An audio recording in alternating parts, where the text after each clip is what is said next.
Good morning and welcome to the Better Thyself segment of Dr. Lamba's Awakening Call. We are often worried that the children lie to us.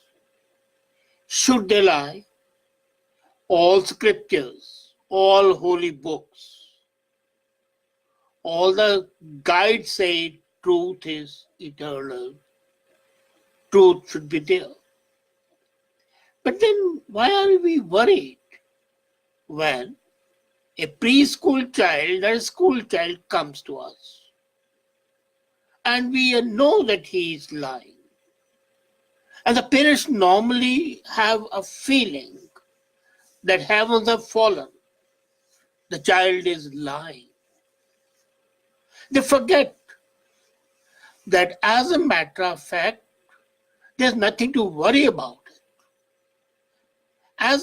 The reality is that the first sign of a child developing a theory of mind is that he starts lying. Between the age of 2 and 4, children often start lying, and it starts at home. First, they learn it from their parents. They see that the parents often lie, and the lie is a white lie. Sometimes it cannot be a white lie, it can be another white lie as well. But they learn from the parents, and then, they develop. They develop what we call in psychology a theory of mind. Their intention is not bad. Their intentional attempt does worry the parents, but lying by itself is a sign of development, and it should not be a sign of concern. As a matter of fact, lying is the first sign that the child is developing, which is awareness that others may have different desires, different feelings, different beliefs, and those beliefs are personal to the child. When a child misleadingly claims to the mom and says, "Mom, give me ice cream. Dad said I could have an ice cream."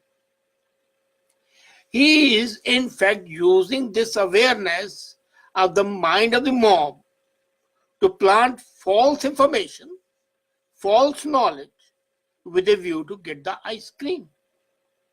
As yet, though he loves the mom, he hasn't developed that much of confidence either in himself or in mom that in case he asks for the ice cream by himself, he'll get it.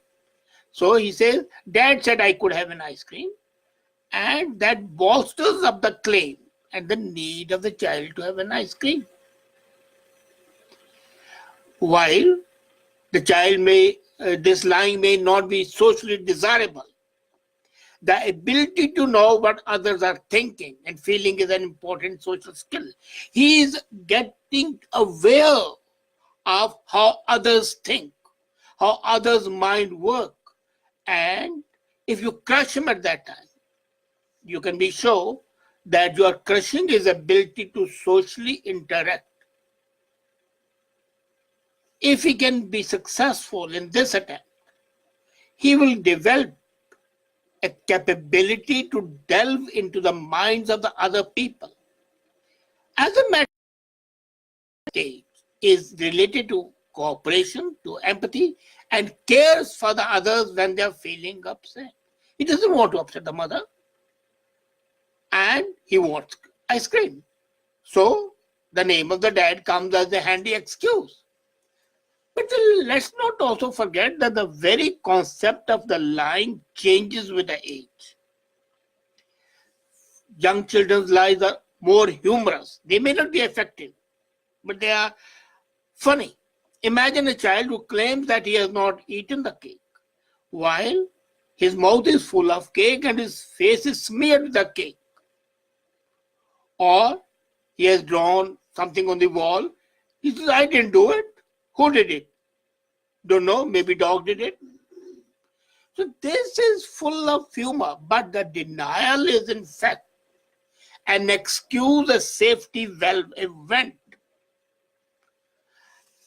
Young children may know that they can deceive others, but they don't have the sophistication to do it well. And this is the time when you can mold the child's mind. And the second, and how to mold the mind will come later on. But we are talking about the stages of lying. So the first stage is humor, not effectiveness. Second stage is when the child reaches the age of 8. And they give frequently away when they are lying. Even then they are caught. As a matter of fact, there was a study done, and children between 3 to 7 are asked to peek at a mystery toy that had been placed behind them. Nearly all of them did. And all of them denied later on that they did not peek. But across the group, children also have trouble maintaining the lie. Children lying between the age of 3 to 5 are surprisingly good at keeping a straight face, but typically give themselves away while describing the object of lying. But the liars between the age of 6 and 7 have mixed success. And then, as they get older and their perspective-taking ability develops, they are increasingly able to understand the kinds of lies that will be believable. They become better, maybe a bit more expert at maintaining the lie over time. And then this is the time when the moral development also kicks in. Younger children are more likely to lie for the personal gain. Older children increasingly anticipate feelings bad about themselves if they lie. So they know they are lying and they don't want to lie.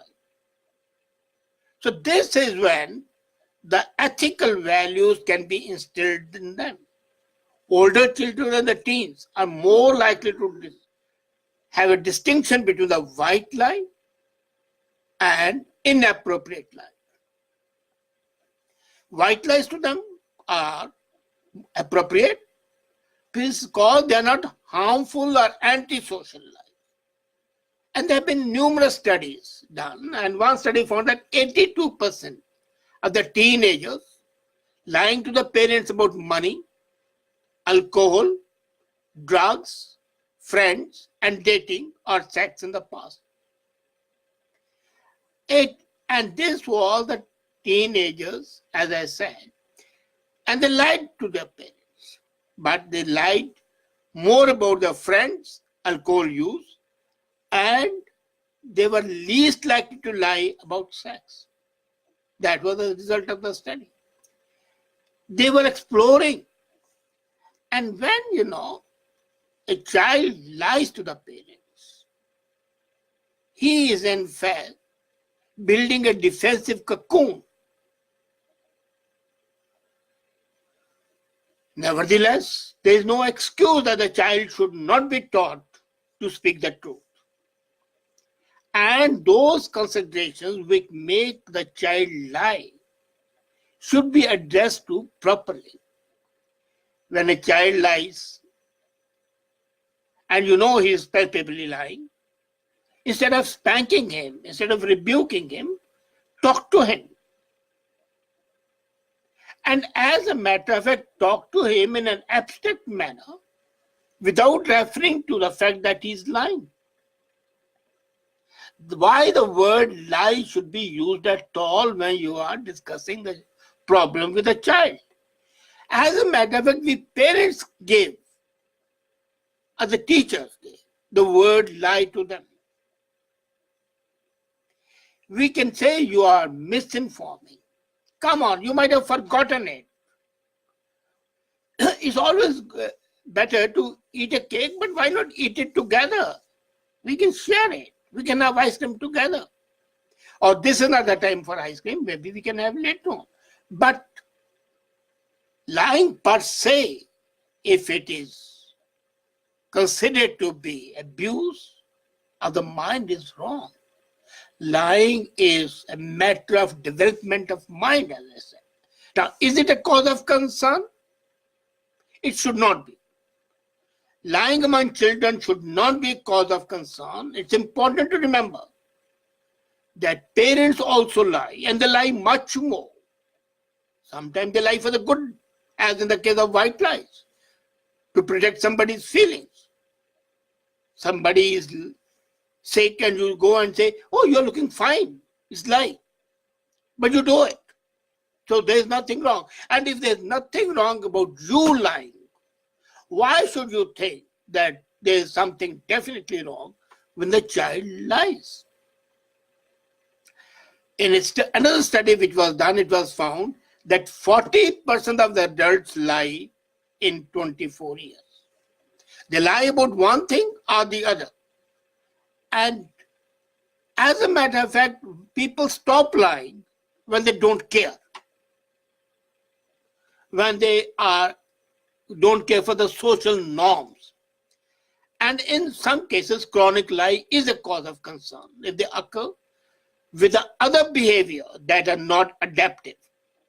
If the child is suffering from defiant disorder, he learns to defy right or wrong, what the psychologists and the psychiatrists call it, ODD. ODD is oppositional defiant disorder. So if a young child is suffering from conduct disorder or ODD, there's a disruption in home and at school, there is persistent aggression, harm to the person or to the property, then it is a cause of worry, and then you have got to consult a psychologist or a professional.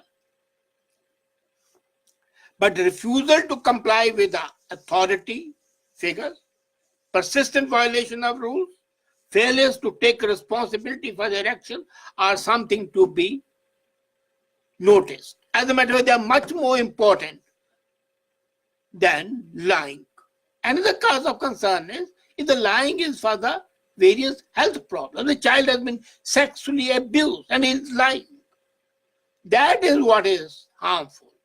So you have got to ensure that all the matters which attract stigma, social stigma, are discussed openly. The veil of fear, the veil of the social disrespect, what would the people say? These are the concepts which make people lie, and the children learn how to lie. So, it's for the parents and the teachers to ensure that the child does not lie, and if he lies, it's their fault. And how can you ensure that the child tells the truth? There are three ways. First is avoid excessive punishment. There was a study, in which a West African child was studied, and it was found that when there was punishment, hitting with a stick, slapping, pinching, that the child did not stop lying, but when they were communicated in a proper manner, they stopped lying. So punishment makes them effective liars, as a matter of fact. If you punish them, they'll think of the ways how they are not to be caught. So punishment, physical punishment especially, has to be avoided. The children coming from the families that have a strong emphasis on following the rules would not lie. Secondly, emotional and social scenario with the children has to be discussed, as I said earlier. There has to be emotional coaching, supporting children's understanding that the lies are harmful and at times and how they affect others. And secondly, tell them if you're lying, you are in fact harming yourself, because there are situations when the truth is the best thing. And as a matter of fact, one thing is interesting. You are afraid of speaking the truth for the first time. And it's easy to tell a lie at the first time. But once a lie is told, then you have to repeat a lie hundreds of times. So tell children that it's easier to speak the truth than to tell a lie. And then ensure that lie is really a lie. Let the children differentiate between the lies. Very young children, prone to blend real life, their imagination. And that's not lying, that's a creativity. The child can say, well, I met a demon. He didn't meet a demon, but he's imagining one. You might call it lying, I would not, because that's on the creativity and the thinking part of the child. And the older children, the adults, remember arguments differently. One argument is being done, but the remembrance is different. And then you can say, well, you are lying. It's not. But if a child reports physical and sexual abuse, these must be investigated even at the hint of them. Because by distinguishing whether or not there has been a deliberate attempt at deception, teachers and the parents can respond effectively. So lying is something which should not be a cause of concern, but when added with a social disorder, with ODD, then of course you have to take steps. But if a child lies, I don't blame the child. I blame the parents and the teachers because they have not taken the child into confidence, and the child lacks that essential confidence which should be there. Thank you.